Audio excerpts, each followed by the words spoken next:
Saint Gerard Majella. He lived in the 18th century, and he's the patronage of childbirth, of pregnant women, of the people who are falsely accused of something, and of a pro-life movement.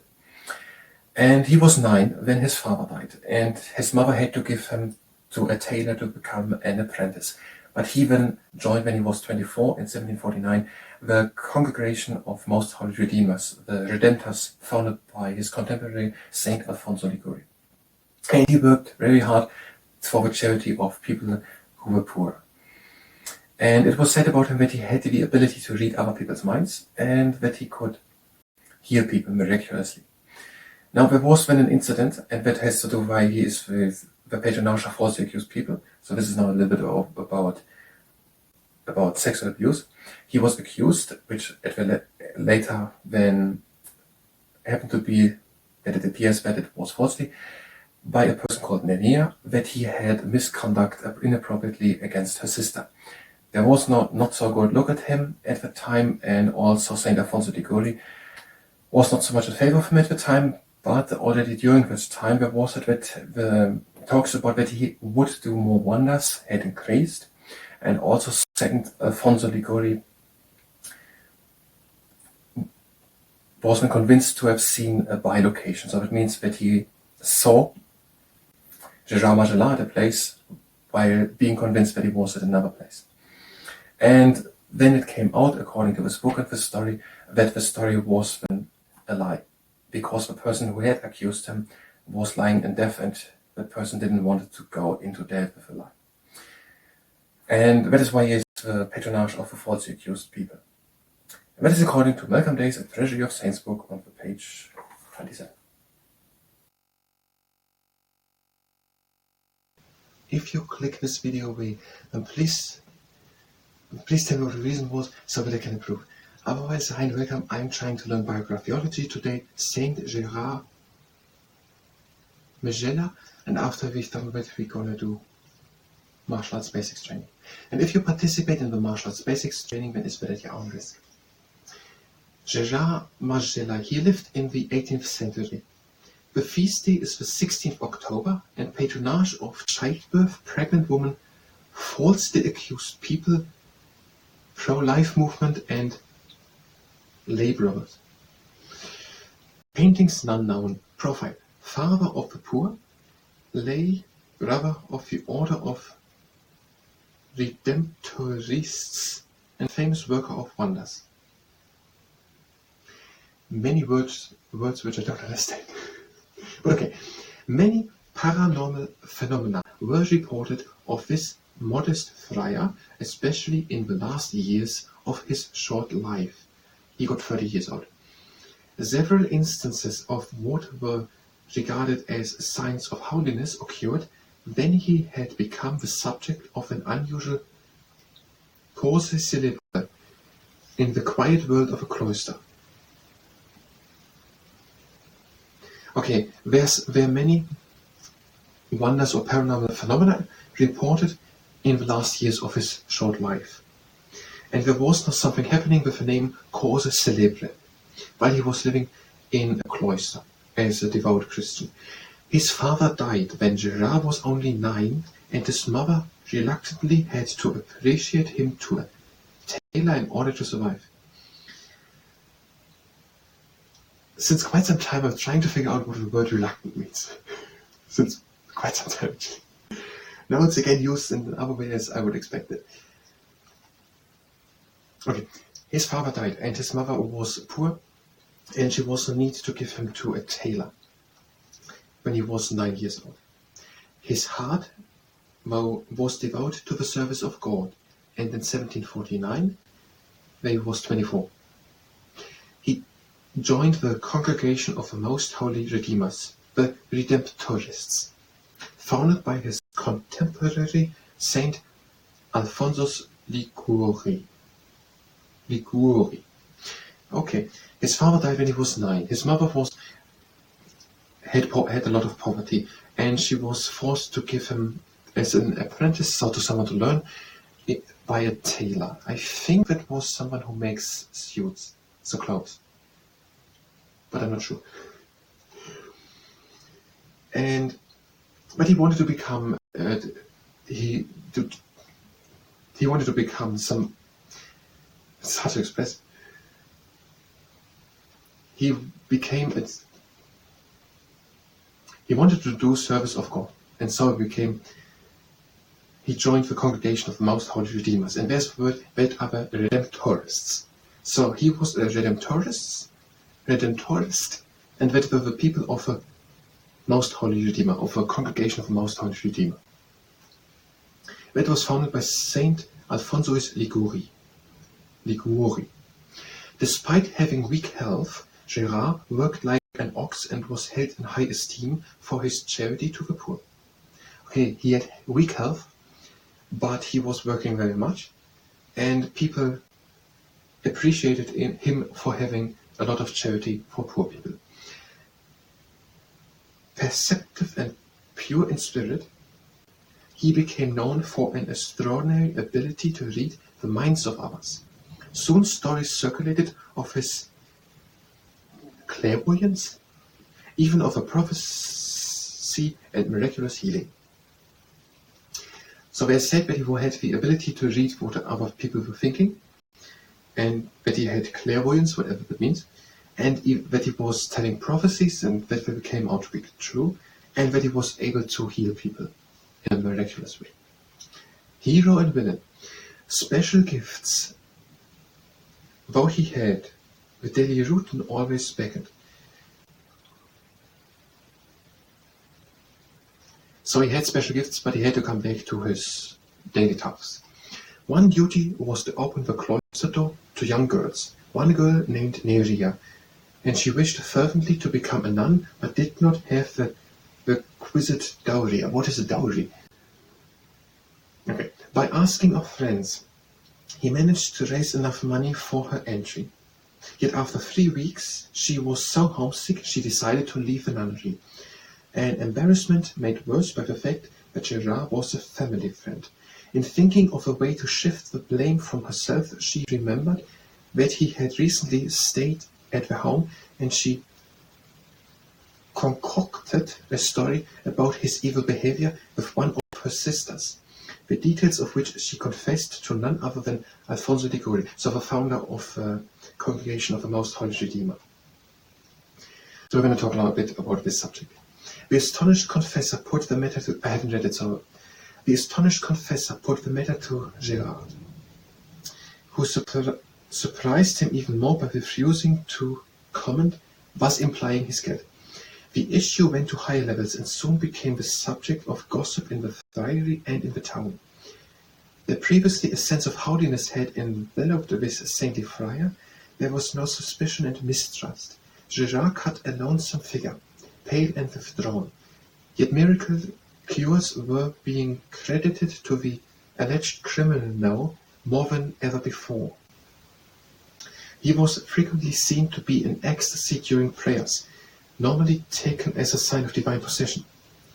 Perhaps most impressive for the perplexed Alphonsus was an occurrence of the ancient phenomenon known as bilocation, associated with mystics and saints.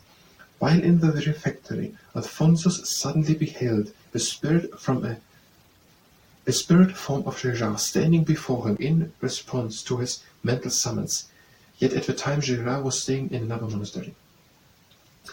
Alphonsus was beginning to look on his subject with a gentler eye. Then he received a letter from Neria. Neria was a girl who had accused him of, let's read it again, evil behavior with one of her sisters, the details of which she confessed to none other than Alphonsus Liguori. So just said, evil behavior with one of her sisters. So Alphonsus received a letter from Neria saying she was seriously ill. Fearing God's judgment, should she die, she confessed her lie. Gerard was reproved. Asking why he had not said something in his defense, he replied, "How could I? Does not the rule forbid me to excuse myself and to be in silence whatever mortifications are imposed by the superior?" It is said that throughout the entire case, Gerard prayed for his accuser's release from the sin of calumny. Before the year's end, he died of tuberculosis. That is why he had illness. I'm gonna give it. I don't know.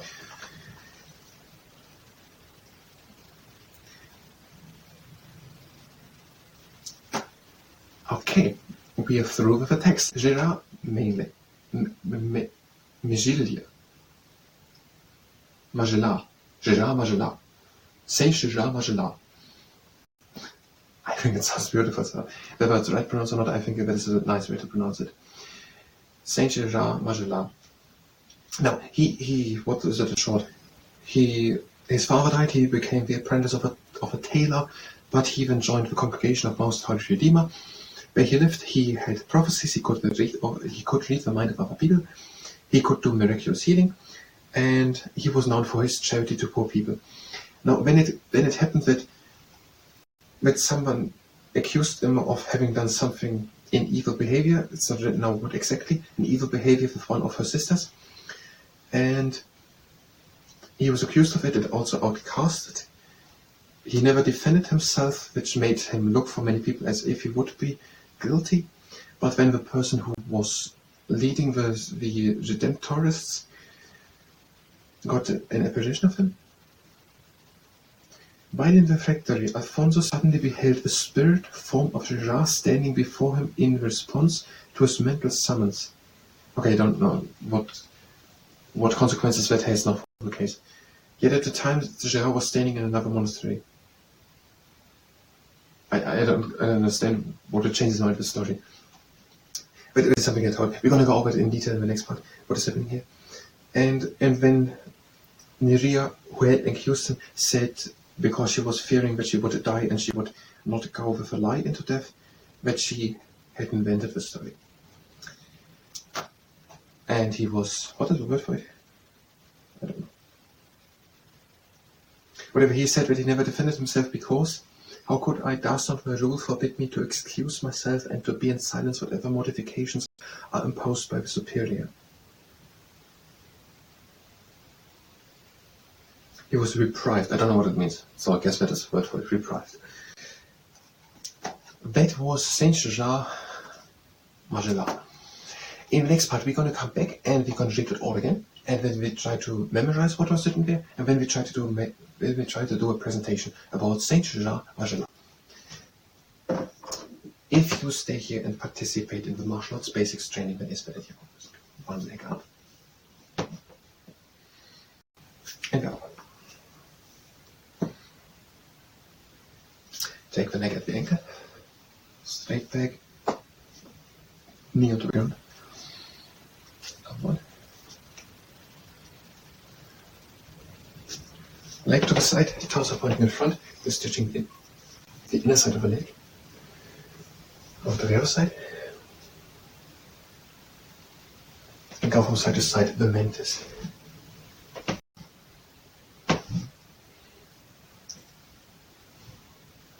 And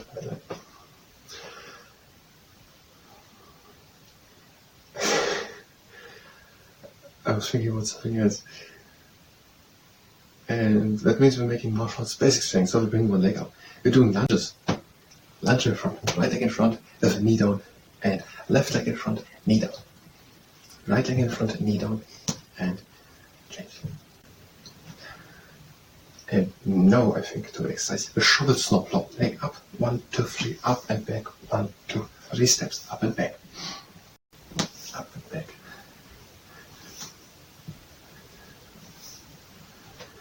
And last one, to the other side. Now stretch kicks. Arm out, kick against it. 1, 2, and the arm out kick.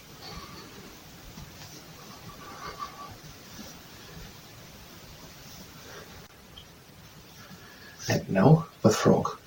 Up and back, up and in. Up and back, up and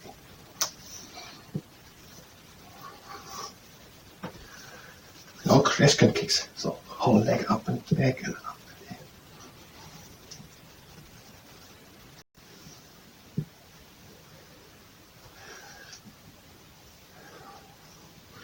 in. Now lunge kicks. I'm going to kick now close to the camera. So right leg in front and kick. Again back.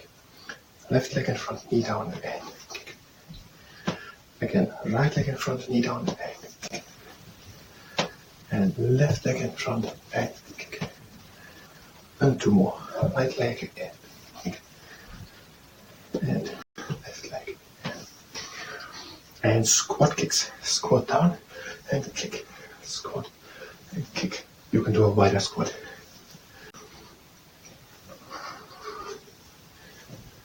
Squat and kick. 2 more. Squat. Kick. Squat and kick. And we have similar squat and Michigan kicks. Squat and kick.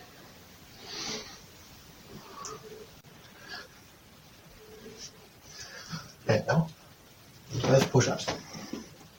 Hands underneath the shoulders and tuck the tailbone in. Down, elbows close to the rib cage and up the first one. Second one and the third one. It's called a 4 and 5. Now 6 and 7, 8 and 9,